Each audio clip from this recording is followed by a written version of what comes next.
మరి ముందుగా తండ్రి అయిన దేవునికి నా యొక్క హృదయపూర్వక వందనాలు చెల్లించుకుంటూ, అదేవిధంగా మరి కూడినటువంటి దేవుని యొక్క సేవకులకును మరి సేవకురాళ్ళకును ప్రత్యేక వందనాలు. పెద్దవారికి చిన్నవారికి అందరికీ వందనాలు. అదేవిధంగా కూడి వచ్చిన దేవుని సంఘమంతటిని కూడా ప్రభువైన యేసుక్రీస్తు నామములో వందనాలు చెల్లిస్తూ ఉన్నాం. మంచిది ప్రభువైన దేవుని బిడ్డలారా, మరి యొక్క ప్రాముఖ్యమైనటువంటి సమయంలో మనం ఉన్నాం. మరి ప్రసంగం అని కాదు కానీ సాక్ష్యంతో కూడినటువంటి చిన్న అనుభవాన్ని మీతో పంచుకోవాలని ఆశపడుతూ ఉన్నాను. కాబట్టి మరి ఇవి చాలా అమూల్యమైనటువంటి మాటలు. ఎందుకంటే గత కొన్ని సంవత్సరాలుగా సేవా జీవితంలో మరి ఎదురైనటువంటి అనుభవాలను జోడించి నా పర్సనల్ సాక్ష్యంతో కూడినటువంటి విధానాన్ని అనుభవంతో జోడించి మీతో పంచుకోవాలని ఆశపడుతున్నాను. కారణం ఏంటంటే ఈ విధంగా మరి వీడియో పూర్వకంగా కూడా మీతో మాట్లాడటానికి గల కారణం ఏంటంటే, చాలా కుటుంబాలు, చాలా వ్యక్తులు ఈనాడు దినాల్లో దేవుని నమ్ముకున్న వారైనప్పటికీ, మంచి క్రైస్తవులైనప్పటికీ, లేదా మంచి సేవకులైనప్పటికీ, లేదా మంచి విశ్వాసులైనప్పటికీ కూడా చాలా గలిబిలికి గురవటానికి మరి చాలా అవకాశాలు ఉన్నాయి. చాలా గలిబిలికి గురైపోతున్నారు, చాలా ఆందోళన చెందుతూ ఉన్నారు. కారణం ఏంటో తెలియదు, ఏం చేయాలో తెలియదు, పరిస్థితుల్లో ఏ విధంగా బయటికి రావాలో తెలియదు మరి అనేటువంటి ఒక భయముతో కూడినటువంటి విధానంలో వారు ఉంటూ ఉన్నారు. కాబట్టి అలాంటి వారికి ఈ మాటలు ఉపయోగపడతాయని దేవుని ఆత్మచేత ప్రేరేపించబడి కొన్ని మాటలు మీతో పంచుకోవాలని ఈ విధంగా మధ్యలో ఉన్నాను. చిన్న ప్రార్థన చేసుకుందాం. అందరూ కూడా ప్రార్థనలోకి భావిద్దాం. సర్వోన్నతమైన తండ్రి, మీకే స్తోత్రములు. గొప్ప దేవుడా, బలవంతుడా, మీకు వందనాలు. దేవా, మమ్మల్ని మీరు ప్రేమించారు. మరొకసారి నీ బిడ్డలతో మాట్లాడటకు కొన్ని అనుభవాలను, సాక్షిని పంచుకోవడానికి ఇచ్చిన సమయాన్ని బట్టి మీకు స్తోత్రాలు. మీరు ఇచ్చిన వాగ్దానం, అభిషేకం బట్టి నిలబడి ఉండగా నన్ను మరుగుపరచని మీరు మాట్లాడండి. ఈ సేవకుల సదస్సుల్లో ప్రభువా, నీ ఆత్మను ఉంచుతాన్ని వాగ్దానం చేశారయ్యా. దేవా, మీరు రండి నాయన, రెండింతల అభిషేకమును నీ మీద ఉంచి ఉన్నానని మీరు సెలవిచ్చినటువంటి మాటను బట్టి నేను బ్రతిమలాడుకుంటున్నాను. ప్రభువా, మీరే బిడ్డలతో సూటిగా తేటగా మాట్లాడండి. వారి జీవితాల్లో ఏ విధంగా ముందుకు వెళ్ళాలో తెలియపరచండి. ఏమి సరి చేసుకోవాలో, ఎలాగా మా ప్రభువా ముందుకు వెళ్ళాలో తెలియపరచమని, మీరే మీ దాసుని మరుగుపరిచి బిడ్డలందరితో మాట్లాడమని, అందరికీ అర్థం చేసుకునేటువంటి మంచి మనసును దయచేస్తారని క్రీస్తు నామమున అడుగుచున్నాము తండ్రి, ఆమేన్. చూడండి ప్రభువునందు దేవుని బిడ్డలారా, మరి గమనించినట్లయితే ఈనాడు మన స్థితిగతులు మారాలన్నా, మన పరిస్థితులు మెరుగుపరచబడాలన్నా అసలు మనం ఏం చేయాలి, ఎలా చేస్తున్నాం అనేది ఒకసారి ఆలోచన చేయాలి. అన్నిటికీ ఒక బలమైనటువంటి అనుభవంతో కూడిన మాట ఏంటంటే, దేవుడు చెప్పిన మాటలు ఏ సేవకుడైతే, ఏ సేవకురాలైతే, ఏ విశ్వాసులైతే చేస్తారో అట్టి వారి పరిస్థితులు మార్చబడతాయి. స్తోత్రం. అటివారి స్థితిగతులు మెరుగుపరచబడతాయి. అటివారు సమస్యల నుండి బయటకు పడతారు. ప్రభువునందు దేవుని బిడ్డలారా, దేవుడు చెప్పిన మాట మరి మనము ఎంతవరకు దానిని చేస్తున్నాం, ఎంతవరకు నిర్వర్తిస్తున్నాం, ఏది మనం చేస్తున్నాం, దేవుడు మనతో ఏమి చెప్పాడు అనేటువంటి విషయాన్ని మనము ధ్యానం చేద్దాం. చూడండి ప్రభువునందు దేవుని బిడ్డలారా, యోనా ఎలాంటి వాడో తెలుసా? యోనా ఎలాంటి భక్తుడో తెలుసా? యోనా ఎలాంటి సేవకుడో తెలుసా? యోనా ఎలాంటి వాడంటే, అతడు సేవా జీవితంలో 1,20,000 మంది కలిగినటువంటి పట్టణాన్ని రక్షించిన గొప్ప భక్తుడు. స్తోత్రం చెప్పాలి. ఎంతమందిని రక్షించాడు? 1,20,000 మంది కలిగినటువంటి నినివే పట్టణాన్ని మరి దేవుని ఉగ్రత నుండి తప్పించగలిగాడు. మనం ఒకళ్ళిద్దరినూ రక్షించడానికే మనము మరి ఎంతగానో ప్రయాసపడుతూ బాధపడుతూ వేదన చెందుతున్నాం. మరి యోనా ఎలాంటి వాడంటే భూమికి ఆకాశమునకు సృష్టికర్త అయినటువంటి ఆ యొక్క దేవునికి నేను భక్తుణ్ణి అని, ఆయన సేవకుణ్ణి అని యోనా గారు చెప్తాడు. మరి అలాంటి యోనా మంచి సేవకుడు, మంచి మరి ప్రార్థనాపరుడు, మంచి వ్యక్తి ఎందుకని 3 దినాలు చేప కడుపులో, సముద్రపు కడుపులో ఎత్తి సముద్రంలో ఎందుకు పడవేయబడ్డాడు? ఈనాడు మనం కూడా అంతే. నేను మంచి విశ్వాసిని కదా, నేను మంచి క్రైస్తవుని కదా, నేను మంచి సేవకుని కదా, ఇదిగో నేను దేవుని నమ్ముకొని చాలా సంవత్సరాలు అవుతుంది, నేను సేవకు వచ్చి చాలా సంవత్సరాలు అవుతుంది కదా అని మనం అనుకుంటూ ఉన్నాం. ప్రభువునందు దేవుని బిడ్డలారా, యోనా జీవితంలో ఎందుకని ఎత్తి సముద్రంలో వేయబడ్డాడంటే కారణము దేవుని మాట యోనా వినకపోవటమే. ప్రభువునందు దేవుని బిడ్డలారా, దేవుడు చెప్పింది యోనాతో ఒకటి, యోనా చేస్తుంది మరొకటి. దేవుడు వెళ్ళమంది నినివే పట్టణానికి, యోనా వెళుతుంది తర్షీషు పట్టణానికి. అంటే దేవుడు ఒకటి చెప్తే యోనా మరొకటి చేస్తున్నాడు. అలా చేయటం వలన దేవుడు యోనాని చంపలేదు కానీ శ్రమకు గురి చేశాడు. అతను మాత్రమే కాదు, అతనితో ఉన్నటువంటి వాడవారు మొత్తం కూడా శ్రమల పాలయ్యారు, ఇబ్బందులు పాలయ్యారు, ప్రాణభయంతో పరుగులెత్తాడు.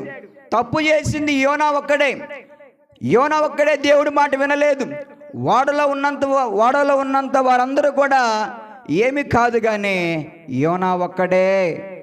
అయితే ఈనాడు మన కుటుంబాల్లో ఒకరు చేసినటువంటి మిస్టేకు లేదా ఒకరు దేవుని మాట వినకపోవటం వలన ఓడ మొత్తానికి అనగా కుటుంబం మొత్తానికి శ్రమలు శోధనలు రావటం మనము గమనిస్తూ ఉంటాం. కారణం ఏంటంటే యోనా దేవుని మాట వినలేదు. కాబట్టి అప్పుడు యోనా తెలుసుకొని ప్రభువునందు దేవుని బిడ్డలారా తను సరి చేసుకున్నప్పుడు, దేవుని మాట వినటానికి ఇష్టపడినప్పుడు, అప్పుడు యోనాను మరలా నినివే పట్టణానికి ఆయన చిత్త ప్రకారంగా నడిపించాడు. చూడండి, మరి యోనాను ఎందుకని ఎత్తి సముద్రంలో వేయాలి అంటే యోనాకి మరలా దేవుని మాటిన మనసు రావాలి. ఆ మనసు రావాలంటే కొన్ని శోధనలు, కొన్ని భయంకర పరిస్థితులు, కొంత మరణకరమైనటువంటి శోధన అతని జీవితంలో దేవుడే పర్మిషన్ ఇచ్చాడు. లేకపోతే యోనా మనసు మారదు. కాబట్టి నాడు మన కుటుంబాల్లో శోధనలు ఎందుకు జరుగుతున్నాయి, శ్రమలు ఎందుకని జరుగుతూ ఉన్నాయంటే ప్రభువునందు దేవుని బిడ్డలారా మనల్ని మార్చడానికి, నీ ప్రవర్తన మార్చడానికి, నీ ఆలోచన మార్చడానికి, నీ కుటుంబాన్ని బాగు చేయటానికే అనే విషయాన్ని గమనించాలి. ప్రభువునందు దేవుని బిడ్డలారా ఒక్కసారి ఆలోచన చేద్దాం. ఈనాడు సేవకులు కూడా చాలా బాధపడొచ్చు ఉంటాం. ఒక సేవకుడు ఈ విధంగా ప్రార్థన చేశాడంట, ప్రభువా నేను మందిరాన్ని కట్టాను, 60,000 రూపాయలు అప్పు చేశాను, మందిరాన్ని కట్టాను ప్రభువా, రోజు మరి అప్పువాడు వచ్చి పొద్దున్నే నా అప్పు 60,000 రూపాయలు అని అడుగుతున్నాడు, నేను అప్పు కట్టాలి ప్రభువా అని ఒక దైవజనుడు ప్రార్థన చేస్తున్నాడంట. అలా కొన్ని దినాలు ప్రార్థన చేసిన తర్వాత ఒక రోజున ఆదివారము అతడు వాక్యం చెప్తూ ఉండగా ప్రార్థన అంతా అయిపోయిన తర్వాత ఒక వ్యక్తి వెనక కూర్చొని ఉన్నాడంట. అందరూ వెళ్ళిపోయారంట, ఆ వ్యక్తి వెళ్ళలేదంట. మరి ఏదోలే అనుకున్నాడంట పాస్టర్ గారు. అందరూ వెళ్ళిపోయిన తర్వాత అయ్యా నువ్వు ఎందుకు వెళ్ళలేదంటే, పాస్టర్ గారు నేను నా ఫ్యామిలీ నా భార్య మీ ఇంటికి వస్తామండి, మీ ఇల్లు ఎక్కడండి అని అడిగాడంట. అయ్యా మా ఇల్లు పలానా దగ్గర ఉందంటే సరే రేపు వస్తాం అయ్య గారు అని చెప్పి వెళ్ళిపోయాడంట. సరే రేపు వస్తాం అంటున్నాడు అని చిన్న సేవలోనే చక్కగా వంట ఏర్పాటు చేసి వారిని ఆహ్వానించాడంట. వారు వచ్చారంట. పాస్టర్ గారు అన్నాడంట, భోజనానికి కూర్చోండి అమ్మా, కూర్చోండి అయ్యా అని అన్నాడంట. లేదండి చిన్న ప్రార్థన చేసుకుందాం అని అన్నారంట. సరే అని మోకరించారంట. వీళ్ళెందో భక్తిపరులా ఉన్నారు, నేనే సేవకుడిని, మరి ప్రార్థన చేద్దామని అనలేదు, మరి భోజనం చేయమన్నాను, వీళ్ళు ప్రార్థన చేద్దామన్నారని ప్రార్థనలు ఏకీభవించాడంట దైవజనుడు, సేవకురాలు. వారు ప్రార్థన చేయటం ప్రారంభించారంట. ప్రభువా ఎన్నో దినాల క్రితము ఈ దైవజనుడికి నీవు కానుకమంటే మేము ఇవ్వలేదయ్యా, ఇన్ని రోజులు లేట్ చేశాము, క్షమించు ప్రభువా అని ప్రార్థన చేస్తున్నారంట. ఏం ప్రార్థన చేస్తున్నారు? ప్రభువా, నీవు మాతో చెప్పింది ఇన్ని దినాలు చేయలేదు, లేట్ చేశాం ప్రభువా అని ప్రార్థన చేస్తూ ఉంటే పాస్టర్ గారు అనుకున్నాడంట, అసలు వీళ్ళు ఎంత తెచ్చారు, ఎంత ఇస్తారు అని త్వరగా ప్రార్థన అయిపోతే బాగుండని లోపల అనుకుంటున్నాడంట. సరే, వాళ్ళు ప్రార్థన చేశారు, కన్నీరు గార్చి ఆమెన్ అన్నారు. తర్వాత బ్యాగ్లో నుంచి ఇంత కట్ట తీశారంట. అవి పార్సల్ చేయబడి ఉంది. ఆ కట్టిచ్చి అయ్యగారని భోజనం చేసి, క్షమించండి అయ్యా, ప్రభు మీకు ఇవ్వమన్న కానుక మేము ఇవ్వలేదు, ఇన్ని రోజులు ఆఫ్ చేశాము, క్షమించని వారు వెళ్ళిపోయారంట. వెంటనే ఆ కట్ట ఓపెన్ చేస్తే 30,000 రూపాయలు వారు ఇచ్చారంట. దేవునికి స్తోత్రం.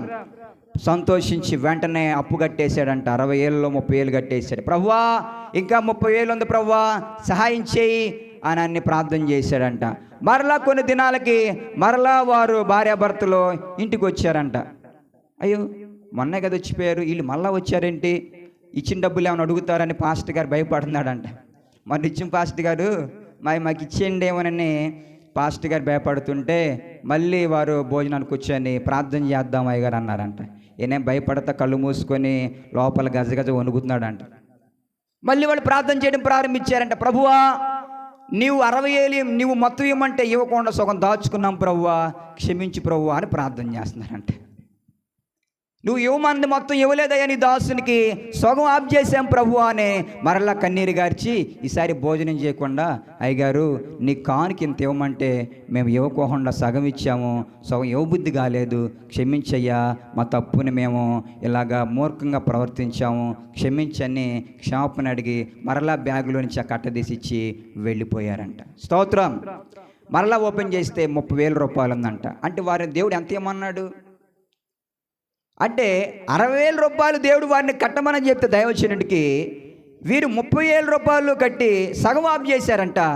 మరలా ప్రభు గద్దిస్తే మాట్లాడితే మరలా వచ్చి ఇచ్చేసి వెళ్ళిపోయారంట.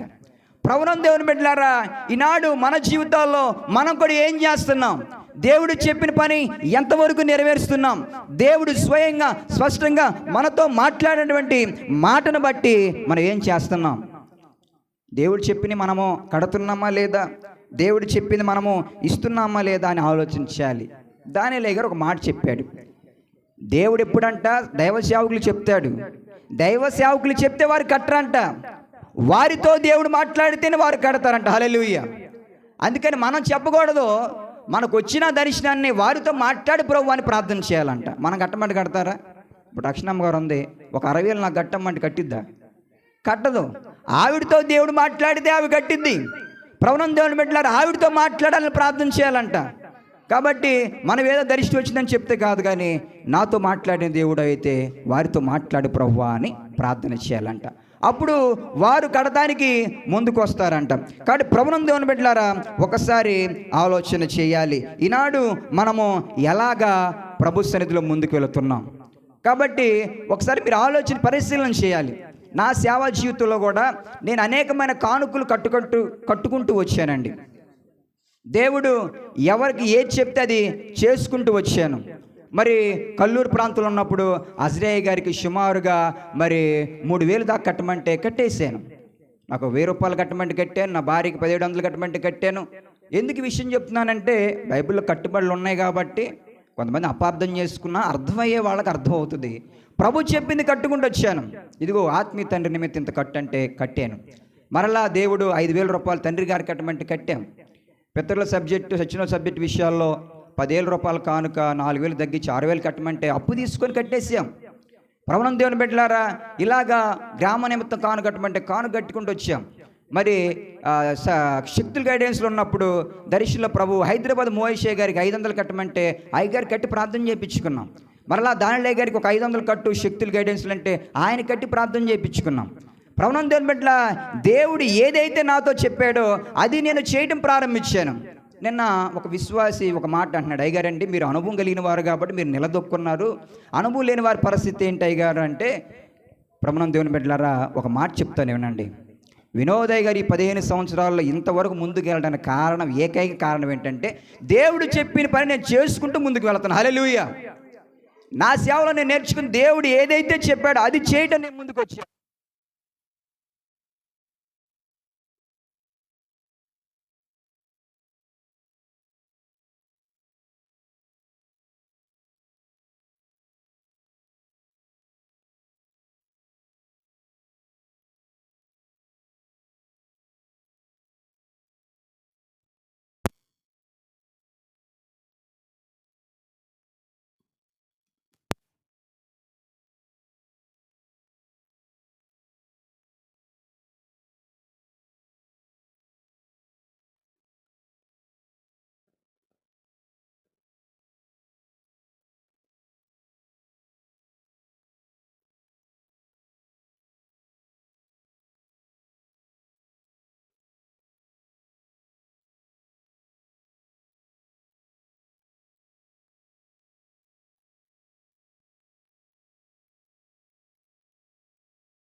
ప్రార్థన గదిలో ఉన్నప్పుడు ఒక దైవజనుడు వచ్చాడంట. ఆ దైవజనుడు అన్నాడంట, అయ్యగారండి నేను మందిరాన్ని కట్టుకుంటున్నాను, నేను ప్రార్థన చేశాను ప్రవ్వా, నేను రేకులు వేసుకుంటున్నాను, ఇలాంటి మందిరం కట్టుకోవాలి, నాకు సహాయం చేయి ప్రవ్వా అంటే, జాన్ వెస్లీ గారి దగ్గరికి వెళ్ళు అని చెప్పాడు అయ్యగారు, మీ దగ్గరికి వచ్చాను అయ్యగారు అన్నాడంట. ఈ దైవజనుడు మళ్ళీ గదిలోకి వెళ్ళి ప్రార్థన చేశాడంట జాన్ వెస్లీ గారు. అయ్యా పలానా దైవజనుడు వచ్చాడు, మరి నువ్వు నా దగ్గరికి వెళ్ళమన్నావంట, మరి ఏంటి ప్రభు అని ప్రార్థన చేస్తే, ఈ జాన్ వెస్లీ గారు కూడా మందిరం కడటానికి 70,000 రూపాయలు అకౌంట్లో వేసి ఉంచాడంట. ప్రభు అన్నాడంట, ఈ 70,000 రూపాయలు అతనికి ఇచ్చి పంపించి అన్నాడంట. స్తోత్రం. ఏమన్నాడు? నీ దగ్గర ఉన్న 70,000 రూపాయలు ఇచ్చి పంపించి అన్నాడంట. వెంటనే ఆ యొక్క 70,000 రూపాయలు, అయ్యా ప్రభు నీకు ఏమన్నాడు నిజమే అని 70,000 రూపాయలు ఆయనకి ఇచ్చి పంపించాడంట. ఎప్పుడైతే దేవుడు చెప్పిన విధంగా 70,000 రూపాయలు ఇచ్చి ప్రార్థన చేశాడో, ఎప్పుడు నుండో ఇతని దగ్గరికి రావాల్సినటువంటి ఒక చెక్కు ఆ రోజున వచ్చిందంట పోస్ట్ ద్వారా. అయ్యగారు మీకు చెక్కు వచ్చింది అయ్యగారు అని చెప్తే, ఆ చెక్కు ఓపెన్ చేస్తే 2 లక్షల రూపాయల చెక్కులు ఉన్నాయంట. హల్లెలూయా. ఈయన ఎంత ఇచ్చాడు చెప్పాలి? ఎంత ఇచ్చాడు? దేవుడు చెప్పిన మాట ప్రకారంగా 70,000 రూపాయలు ఇస్తే 2 లక్షల రూపాయల చెక్కు. వాళ్ళు అన్నారంట, అయ్యగారు ఎప్పటి నుంచో దేవుడు ఇవ్వమంటే మేము ఇవ్వలేదు అయ్యగారు, క్షమించినని లెటర్ రాసి చెక్కు పంపించారంట. ప్రభునందు దేవుని బిడ్డలారా, ఒకసారి ఆలోచన చేద్దాం. ఈనాడు మన యొక్క పరిస్థితులు ఏ విధంగా ఉన్నాయో ఆలోచన చేయాలి. ఒక చిన్న అనుభవం చెప్తాను, ఎవరు కూడా బాధపడదు. అనుభవం కోసం చెప్పాను కదా, సాక్ష్యంతో కూడిన అనుభవం చెప్తానని. మొన్నొక అంటే నేను ఎక్కువగా మరి ప్రేమించేటువంటి సేవకుల్లో మన శిష్యులందరూ ప్రేమిస్తాను. వారిలో కొంచెం ఎక్కువ యాకోబయ్య గారితో కొంచెం సన్నిహితంగా ఉంటాను. వారు పెద్దవారు అయినా ఆయన కూడా నన్ను అంతే ప్రేమిస్తారు ఇంతవరకు. సరే, మరి మా ప్రేమను బట్టి సాతానుడు ఏ విధంగా అనుకున్నాడో మనకు తెలియదు.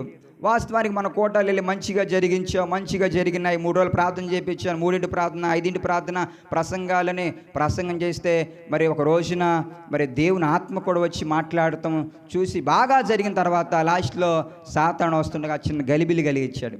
సరే, నేను బాధపడి ఆ బైక్ మీద బాధపడుతూ ఏడుస్తూ, ఎందుకు ఇలాగా గలిబిలి జరిగింది, సాతాను ఎందుకు ఇలా చేస్తాడండి ఏడుస్తూ వస్తున్నాను. టిఫిన్ కూడా చేయలేదు. మరి అమ్మగారు నయోమి అమ్మగారు చాలా బాధపడ్డారు, అయ్యగారు టిఫిన్ కూడా చేయలేదు వెళ్తున్నారని. సరే, అక్కడి నుండి నేను బైక్ మీద వస్తుండగా ప్రభు ఇక్కడ ఉన్నటువంటి దిద్దుబాటులో ఉన్నటువంటి ఏలియా గారితో దేవుడు మాట్లాడుతూ ఉన్నాడంట. ఇదిగో నా దైవజనులు వస్తున్నారు, నువ్వు టిఫిన్ ఏర్పాటు చేయాలి అన్నారంట. హల్లెలూయా, స్తోత్రం. ప్రభునందు దేవుని బిడ్డలారా, ఇప్పుడు చెప్తున్న అమ్మగారికి తెలియదు వాస్తవానికి ఇక్కడ టిఫిన్ చేసాం. దేవుడు ఆ ఉదయకాల సమయంలో టిఫిన్ ఏర్పాటు చేశాడు. మంచిగా పులిహోర, ఉప్మా దేవుడు ఏర్పాటు చేసి నేను ఆశ్చర్యపోయా. అంటే దేవునికి ముందుగానే తెలుసు అన్నమాట ఏమి జరగనై ఉన్నదని. మనము దేవునికి ఇష్టకరంగా వెళుతున్నప్పుడు, దేవునికి విధేయుడిగా నడుస్తున్నప్పుడు, దేవుని యొక్క ఇష్టపూర్వకంగా నడుస్తున్న మన జీవితాల్లో ప్రభునందు దేవుని బిడ్డలారా, ఏది జరిగినా మన మేలు కోసమే. నేను బాధపడుతూ వచ్చాను, ప్రభువా నేను చాలా కష్టపడ్డాను 3 దినాలు, ఏంటి ప్రభువా అని ప్రార్థన చేస్తూ వచ్చిన తర్వాత ఇంటికి వెళ్ళినటువంటి యొక్క గురువారము, సోమవారం, మంగళవారం, బుధవారము, మరి గురువారం ఇంటికి వెళ్ళాం. శుక్రవారం రోజున ఒక విశ్వాసి ఫోన్ చేసి, అయ్యగారు మీరు అర్జెంటుగా రండి అయ్యగారు అంది. సరే అని ఉదయకాల సమయంలో హడావుడికి 8ంటికి వెళితే 7,000 రూపాయలు కానుకిచ్చిందండి. హల్లెలూయా. ఎంత? నేను అక్కడి నుంచి వచ్చానన్నమాట. దాని గురించి ట్రావెల్ ఖర్చులు చేసుకొని పట్టుకొని వచ్చేసాను. ప్రభువా మరి నేను నీ సన్నిధిలో కష్టపడ్డాను ప్రభువా అని ప్రార్థన చేస్తే, అయ్యగారు మీకు ఇవ్వాల్సిన కానుక బ్యాలెన్స్ ఉందని ఆ యొక్క విశ్వాస పిలిచి 7,000 రూపాయలు కట్టి ప్రార్థన చేయించుకొని వెళ్ళిపోయారు. కాబట్టి ప్రభునందు దేవుని బిడ్డలారా, ఒకసారి ఆలోచన చేయాలి. మరి అలా ముందుకెళ్తుంటే తెల్లవారుజామున ఆదివారం రోజున మరి అయ్యగారు రూజుడు అయ్యగారు ఫోన్ చేశారు. ఫోన్ చేయడం వెంటనే మళ్ళీ నేను రిప్లై ఫోన్ చేసి, అయ్యగారు బాగున్నారంటే బాగున్నామయ్యా, ఏదో చీకటి గలిబిలి చేసిందిలే, మనం అలా వద్దాయంటే వెంటనే నేను స్పందించాను, అవునయ్య గారు మరి నన్ను కూడా క్షమించండి. ప్రభునందు దేవుని బిడ్డలారా, ఎందుకంటే సేవా జీవితంలో చాలా జరుగుతూ ఉంటాయి. కాబట్టి మనం అనుకుంటాం మనదే కరెక్ట్ అని, నాదే కరెక్ట్ అని, నీదే కరెక్ట్ అని మనం అనుకుంటూ ఉంటాం. కాబట్టి దేవుని యొక్క చిత్తము, దేవుని ఆలోచన, దేవుని న్యాయము వేరుగా ఉంటుంది. ఎందుకని విషయం చెప్తున్నానంటే, దైవ సేవకులు కూడా మనసులో ఒకటి పెట్టుకుని మనం ఒక విధంగా ఉండకూడదు. నా జీవితం నేర్చుకుంది స్వార్థమో, కుళ్ళు, కుతంత్రాలు నేర్చుకోలేదండి. దేవునికి యథార్థంగా లోబడతమే నేర్చుకున్నాను, ప్రేమించి నేర్చుకున్నాను. నన్ను ఎంతమంది దూషించిన, తిట్టినా మరలా వారు నాతో మాట్లాడితే ఫోన్ చేస్తే నేను మాట్లాడతాను, వెళతాను, వారితో సన్నిహితంగానే ఉంటాను. నేను అలాంటి పట్టించుకోను. కారణం ఏంటంటే సేవలో నేను ముందుకు వెళ్ళాలి, ఎన్నుకున్నవి నేను పట్టించుకుంటే నేను ముందుకు వెళ్ళలేను. ఒకరు అంటున్నారు కదా నేను ఆగిపోతే నేను నా గమ్యానికి చేరుకోలేను అన్నది నా ఆలోచన. ఒకసారి అనుభవం చెప్తాను. గొల్లపూడయ్య గారు నున్నదాసయ్య గారు ఒక రోజున బాగా ఆర్గ్యుమెంట్ జరిగిందంట మందిరంలో. బాగా ఫుల్గా ఆర్గ్యుమెంట్ జరిగిందంట. ఏనన్నాడు. నున్నదాసయ్య గారే ఆయన గురువుగారు, గొల్లపూడి యోహానయ్య గారు శిష్యుడు అనమాట.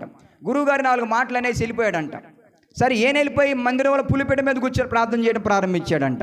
యోహానయ్య గారు పులిపీట ఎక్కి ఆయన ప్రార్థన చేయడం ప్రారంభించాడంట. ఎవరికి వారే పులిపీటాలెక్కి ప్రార్థన చేస్తూ ఉంటే దేవుడు డైరెక్ట్గా నున్నదాసయ్య గారి దగ్గరికి వెళ్ళాడంట. ఇదిగో దాసు, నువ్వు అర్జెంటుకి వెళ్ళి నీ శిష్యుడిని క్షమాపణ అడుగుపో అన్నాడంట. స్తోత్రం. ఎప్పుడు చెప్పాడండి? ప్రార్థన చేసినప్పుడు. మరి మనం ప్రార్థన చేస్తున్నామా? అసలు ఆర్గ్యుమెంట్లు ఏమైనా జరిగినప్పుడు ప్రభువా అసలు నా తప్ప, ఆయన తప్ప, ఎవరు తప్పు ఏంటి అసలు మన ప్రభుని అడుగుతున్నాం లేదు. మనమే న్యాయవంతులు, మనమే యథార్థవంతులు అని మనమే తీర్పిచ్చేస్తాం. వారు భక్తులు కూర్చున్నారు దేవుడి దగ్గర. అసలు నువ్వు చెప్పు అంటే అప్పుడు ప్రభు చెప్పాడంటే నువ్వు వెళ్ళు అని.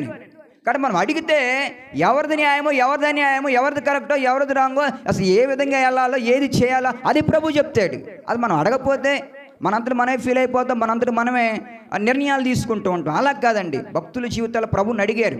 కాబట్టి ఒకసారి మనము ఆలోచన చేయాలి. అనుభవంతో కూడినటువంటి విధానంలో మనము ముందుకు వెళ్ళడానికి ఇష్టపడాలండి. కాబట్టి ఈనాడు ఒకసారి ఆలోచన చేయాలి. దేవుడు మనకి ఇవ్వాలి, దేవుడు మనకి సహాయం చేయాలి, దేవుడే ఆయా బిడ్డలతో మాట్లాడాలని మనము ప్రార్థన చేయాలి. దైవజనుడు, సేవకురాలు ప్రార్థన చేయాలి. కాబట్టి భక్తుని జీవితంలో నుండి దేవునికి ఇష్టకరంగా వెళుతున్నప్పుడే అనేకమైన శ్రమలు ఎదురవుతాయి.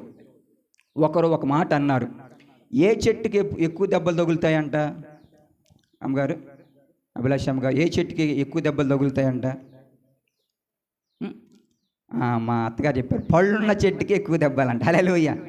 పళ్ళున్న చెట్టుకి రాళ్ళ దెబ్బలు ఎక్కువ తగులుతాయి. ప్రార్థన పరులకే శోధనలు ఎక్కువ వస్తాయి. బైబిల్ చెప్తుంది, నీతిమంతుని కలుగు ఆపదలు అనేకములు. అవి చాలా రకాలు కలుగుతాయి. తండ్రి గారు ఎక్కువ చెప్తాడు ఈ మాట, నీతిమంతుని కలుగు ఆపదలు అనేకములు. చాలా ఇంట్లో వస్తాయి, బయట వస్తాయి, అత్తింట, పుట్టింట, ఆ ఇంట, ఈ ఇంట, పక్కనింట, వెనకింట, ఎన్ని ఇంట్ల నుంచి వస్తాయో అటన్నిటిని కూడా ధైర్యంగా ఎదుర్కొని ముందుకు వెళితేనే సేవ, ముందుకు వెళితేనే దేవుని సన్నిధిలో రాణించగలుగుతాం. ఈనాడు ప్రభు నీతో సూటిగా మాట్లాడుతున్నాడు. నీవు నేను చెప్పింది ఎంతవరకు చేశావు?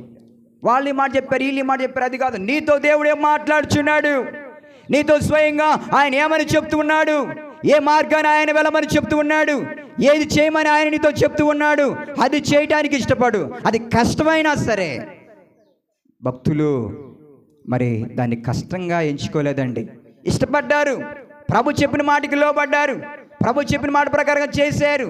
కాబట్టి ఈనాడు నేను ఇన్ని సంవత్సరాలు నిలబడడానికి కారణం ఏంటంటే దేవుని చెప్పిన మాటను నెరవేర్చడం నేను నేర్చుకున్నా. ఇక్కడ ఉండయంటే అక్కడ ఉండటమే, ఇక్కడ వెళ్ళిపోంటే అక్కడికి వెళ్ళిపోవటమే. ఎన్ని విమర్శలు వచ్చినా ఎన్ని వచ్చినా ఐ డోంట్ కేర్, నేను లెక్క చేయను. కారణం ఏంటంటే నాతో ప్రభు మాట్లాడాడు, నాతో ప్రభు చెప్పాడు, అది చేయాలి. మనుషులు కాదండి మనల్ని బయటికి తీసుకొచ్చేది, మనుషులు కాదండి మనం వృద్ధి చేసేదండి, మనుషులు కాదండి మనల్ని మెచ్చుకునేది. ఈనాడు నేను మంచోడని నిన్ను అంటాను, రేపొద్దున నా నోటి ద్వారా నిన్ను చెడ్డోడు అనొచ్చు. కాదండి, దేవుడు మనల్ని, మన సాక్ష్యాన్ని గుర్తించాలి, దేవుడు మాట్లాడాలి, దేవుడు మనల్ని లేవనెత్తాలి. ప్రభు మనల్ని వృద్ధి చేయాలంటే ప్రభు చెప్పిన మాట మనం చేయాలి. నువ్వు దేవునికి విరోధంగా నడిచినప్పుడు ఎవడు నీ జోలికి రాడు, అసలు ఎవడు రాడు, ఎవడు పట్టించుకోడు. కానీ నువ్వు ఎప్పుడైతే ప్రభు సన్నిధిలో ప్రార్థన చేయడానికి ఇష్టపడి ఆయన మాట నెరవేర్చడానికి ఇష్టపడి ముందుకు వెళ్తావో అప్పుడు మొదలవుతాయి శోధన, అప్పుడు ఎదురవుతాయి శోధన. అప్పుడు సేవ మానేయటమా, సేవను విడిచిపెట్టేసేయటమా, పనికి వెళ్ళిపోవటమా, లేదా చదువుకొని వెనక్కి వచ్చేయటమా, లేదా విశ్వాస జీవితం మానేయటమా, ఏదో అప్పుడు జరిగిపోతాయి. అలా కాదండి, దేవుడు మనతో ఏదైతే మాట్లాడుతున్నారో ఆ మాటను మనము చేయాలి. అందుకనే నీ మాట జీవము గలదయ్యా యేసయ్యా, నీ మాట సత్యము గలదయ్యా, నీ మాట మార్పు లేనిదయ్యా యేసయ్యా, నీ మాట పోనిదయ్యా. ఏది మారినా నీ మాట మారదయ్యా, ఏది ఆగినా నీ మాట జరుగునయ్యా. ఏది మారినా నీ మాట మారదయ్యా, ఏది ఆగినా నీ మాట జరుగునయ్యా. దేవుని మాట సీమోనుతో వెళ్ళి వలయ అన్నాడు. ఇంక ఏ మాట వెనక చెప్పలా, చెప్పింది చేశాడు అంతే. నేను ఆదివారం ఒక విషయం చెప్తాను, ముందుగా చెప్పాను కదా, గొప్పల కోసమో మరొక దాని కోసం చెప్పట్లేదు, అనుభవం కోసం చెప్తున్నా. విమర్శించే వాళ్ళు విమర్శించుకున్నా నేను ఏమి అనుకోని పర్లేదు. నేను ఆదివారము నా భార్య ఎప్పటి నుంచి నాతో ఒక మాట అంటుంది, నా సేవకురాలు, అయిగా నేను వాక్యం చెప్పాలి, నాకు వాక్యం నేర్పించు అని అంటే, నేను ఆదివారం సడన్గా వాక్యం చెప్పు అన్నాను. అప్పుడప్పటికి ఎలా చెప్పాలి ఏం చెప్పాలి చూసుకోలేదుగా అంటుంది. చూసుకోవడం కాదు, ముందు ప్రార్థన చేసుకో, ప్రభు నీతో మాట్లాడతారు, ప్రేరేపించబడిని చెప్పు అంటే, నా భార్య వెంటనే లేచి అతను ప్రార్థన చేసుకుని వాక్యాన్ని ప్రారంభిస్తే, ఆవిడ వాక్యము చెప్పుచి ఉండగా 15 సంవత్సరాలు సీనియర్నైన నేను ఏడవటం ప్రారంభించాను. ఆవిడ మాట్లాడుతుంటే దేవుడు పరిశుద్ధాత్ముడే నాతో మాట్లాడుచున్నాడు. నా యొక్క స్థితిగతిని బట్టి, నా పరిస్థితులను బట్టి దేవుడు నాతో మాట్లాడుచున్నటువంటి మాటలను గ్రహించిన నేను దుఃఖపడి ఏడటం ప్రారంభించాను. ఎందుకు తెలుసా? దేవుడు చెప్పింది చెప్పినట్లుగా చేసేవారి జీవితాల్లో దేవుడు ఏ చేసినా మన మంచి కొరకే. ఆవిడ దాసుని మాటకు లోబడి వాక్యించడం ప్రారంభిస్తే దేవుడు ఆమెను వాడుకోవటం ప్రారంభించాడు. ఈనాడు దైవ సేవకుని మాట, దేవుడు వారితో మాట్లాడిన మాట మనతో చెప్తే ఆ మాటని ఎంతవరకు వింటున్నాం? యాకోబుతో దేవుడు మాట్లాడాడు, నువ్వు శోధనలో ఉన్నావు, వెళ్ళి పులిపెట్టము అక్కడ మందిరం కట్టు బేతేలులో, అప్పుడు నువ్వు నాకు వాగ్దానం చేసావుగా, ఇస్తానన్నావుగా అన్నాడు. అప్పుడు గలిబిల్లో ఉన్నప్పుడు యాకోబు లేచి వెళ్ళి దేవుడు చెప్పింది చేశాడు. ఈనాడు నువ్వు గలిబిల్లోంచి బయటికి రావాలి, నీ కుటుంబం నీ బిడ్డలు బయటికి రావాలి, నీ స్థితిగతులు మార్చిపడాలంటే ప్రభు చెప్పింది చేయి, లెగు, వెంటనే ఆలస్యం చేయొద్దు, వెళ్ళు. దేవుడు నీతో ఏదైతే చెప్తున్నాడో అది చేసి ప్రభుని అడుగు. నేను చెప్పిన మాటల ప్రకారంగా చేయక ప్రభువా ప్రభువా అని పిలిచితే ఎందుకు? నీ స్థితిగతులు మారావు. నేనైనా నువ్వైనా ఎవరైనా సరే మనం ఏదైతే దేవునికి మాట ఇచ్చామో, ఏది చేసామో అది చేయడం ప్రారంభించాలి. ప్రభువును దేవుడు అందుకే శోధనలో ఒక చిన్న అనుభవం చెప్తాను. ఒక విశ్వాసి ఒక 5,000 రూపాయల కానుక ఒక గర్భాల విషయంలో అనుకుంది. చిన్నదే కానుక 5,000 రూపాయలు సింపుల్గా అయిపోద్ది. ఆవిడ దాన్ని మర్చిపోయి విడిచిపెట్టేసి అనాలోచన చేసి కట్టాలా అనే ఆలోచన ఉన్నప్పుడు మనడం గురించి కానుక అనుకుంటే కొడుక్కి చెయ్యిరిగి 15,000 రూపాయలు ఖర్చు అయిపోయినాయి. ఎంత ఖర్చు అయిపోయినాయి అమ్మా, అర్థమవుతుందా? 15,000 రూపాయలు ఖర్చు అయిపోయింది, చెయ్యిరిగింది. ఏంటి ప్రభు అని ప్రార్థన చేస్తే శేఖర్ శక్తి వచ్చి మాట్లాడుతుంది, అయ్యగారికి కడతానన్న 5,000 రూపాయలు నువ్వు కట్టలేదుగా, అవి గట్టకపోవటమే నీ కొడుకు చెయ్యిరిగింది, 15,000 రూపాయలు ఖర్చు అయింది. ఈనాడు గోడితో పోయేదాన్ని గొడ్డలలాగా తెచ్చుకుంటున్నాం. దేవుడు ఎందుకు ఆ విషయం చెప్తున్నాడంటే నిన్ను బాగు చేయడానికే. ఇప్పుడు జాన్ వెస్లీ గారిని కట్టమన్నాడు, కడితే ఎంత ఇచ్చాడు ఆయన? 2 లక్షలు ఇచ్చాడా లేదా? నన్ను కట్టమన్నాడు ఆయన, నేను కట్టుకుంటూ వచ్చాను. నా సేవలో నన్ను ఉన్నతంగా ప్రభు నడిపించట్లేదా? నాకు ఏది కావాలో, ఏది అవసరమో, ఎలాంటి అప్పులైనా శోధన ఎన్ని ఇచ్చినా కదిలాడకుండా ఉండడానికి గల కారణం అంటే ప్రభు మాట నెరవేర్చడం నేర్చుకున్నాను. ఇక్కడ 50 రోజులు ప్రార్థనలో ఉన్నమంటే ఉన్నాను. ఈ కల్లూరులు రా అంటే వెళ్ళిపోయి ప్రార్థనలో ఉన్నాను. ప్రభు ఏదైతే చెప్పాడో అది చేయటానికి ముందుకు వస్తే ప్రభు నా స్థితిగతులు మారుస్తాడు. ఒక రోజున దేవుడు ఉన్నతముగా నిన్ను వృద్ధి చేయటానికి దేవుడు చెప్పిన మాటను నెరవేర్చడమే కారణము. కాబట్టి 4 మాటలు తీసుకుంటే 4 రకాలు చెప్తారు. ఈ దారి నెల్లు అంటారు, ఈ దారి నెల్లు అంటారు, ఈ దారి నెల్లు అంటారు, ఈ దారి నెల్లు అంటారు. 4 దారిలో నువ్వు కన్ఫ్యూజ్ అవుతావు, గలిబిలైపోతావు. కూర్చో, ప్రభుని అడుగు. మరుగులు వస్తున్న దర్శనము మరలా స్పష్టంగా అడుగు, చెప్పు ప్రభుకి, అయ్యా నాతో స్పష్టంగా మాట్లాడు, నాకు అర్థం కావట్లా అని గైడ్ చేయని ప్రభుని అడుగు. పరిశుద్ధాత్మ నీతో మాట్లాడతాడు. ప్రభునం దేవుని బిడ్డలారా, నేను అలా చేశాను. ఎందుకని నిన్న ఇమానుయేల్ గారు అంటున్నాడు, అయ్యగారు మీరు సేవలో నిలబడ్డారంటే ఊరు కాదు, మీరు సీనియర్లే గారా? సీనియర్లు కాదండి, దేవుడు నన్ను అభిషేకించుకోమంటే అభిషేకించుకున్నా. దేవుడు పలానా ఊరు వెళ్ళమంటే వెళ్ళిపోయా. ఇదిగో ఇక్కడ ప్రార్థనలు ఉన్నామంటే సలగారి ప్రార్థనలో ఉన్నా. అప్పుడు నేను కొత్తగా వచ్చిన వాడిని సేవలో. ఇదిగో తల్లిదండ్రులు విడిచిపెట్టి వివాహంగాతాలకి కొత్తగా వచ్చిన సేవలో 7 నెలలు ఉన్నామంటే ఉన్నాను. కష్టాలు, శోధనలు, శ్రమలో ప్రభునం దేవుని బట్టి నా భార్య పెళ్ళైన కొత్తల్లో ఏదో ఎంజాయ్ చేయకుండా మరి ప్రార్థనలో ఉంటే ప్రభు వెళ్ళి కల్లూరులో అంటే ఆడికి వెళ్ళిపోయి నాలా తిప్పలు బాధలు పడ్డా. కారణం ఏంటంటే ప్రభు మాట నెరవేర్చడం నేర్చుకున్నాను. కాబట్టి ఈ రోజున స్థిరంగా నిలబడి ప్రభు సేవలో ముందుకు కొనసాగుతున్నాను. అదే మీరు అందరూ చూస్తూ ఉన్నారు.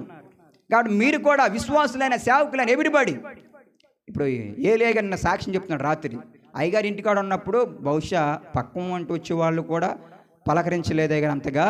నేను ఎప్పుడైతే దేవుడి మాట చొప్పున ఇక్కడ ప్రార్థనలో ఉన్నానో ఈ కూటం అంతా కూడా మా విశ్వాసులే జరిగిస్తున్నారు. హల్లెలూయా. ఎప్పుడు జరిగిస్తారండి? ఎప్పుడు జరిగిస్తారు? నువ్వు దేవుని మాట నెరవేర్చినప్పుడు, నువ్వు దేవునికి లోబడినప్పుడు, నువ్వు ఆయన మాట నెరవేరిస్తే ఆయన నీ యొక్క అవసరతను తీరుస్తాడు. అనేక మంది నడిపిస్తారు ఆయన. ఈనాడు సంఘము లేదని బాధపడద్దు, విశ్వాసం లేరని బాధపడద్దు, స్థలం లేదని బాధపడద్దు, వాహనం లేదని బాధపడద్దు. ప్రభు ఇస్తాడు. హల్లెలూయా. మా తండ్రి గారిని బైక్ ఇమ్మని నేను అడగల. దేవుడు ఆ తగిన సమయంలో ఆయన చేత ఇప్పించాడు. కొత్త బండి కొంటా నేను అనుకోలా, సడన్గా ప్రభు కృప చూపించాడు. పోయిన సంవత్సరంలో బండి తీశాను. నేను అనుకోలా ఇలాగ అప్పులు కడతానని. ప్రభు ఇస్తున్నాడు, కడుతున్నాను. నేను మరి ఎన్నో విషయాల్లో ప్రభు సన్నిధిలో ప్రార్థన చేసినప్పుడు ప్రభు సహాయం చేస్తూ వస్తుంటాడు. కాబట్టి ప్రభు చెప్పింది చేయటానికి ఇష్టపడండి. అలా ఇష్టపడితే కష్టమైనా కానీ దేవుడు తద్వారా గొప్ప మేలులు మా జీవితాల్లో దేవుడు జరిగిస్తాడు. ప్రభు ఈ మాటలో అనుభవాన్ని, ఈ సాక్ష్యం ఆయనకు దీవించిన గాక.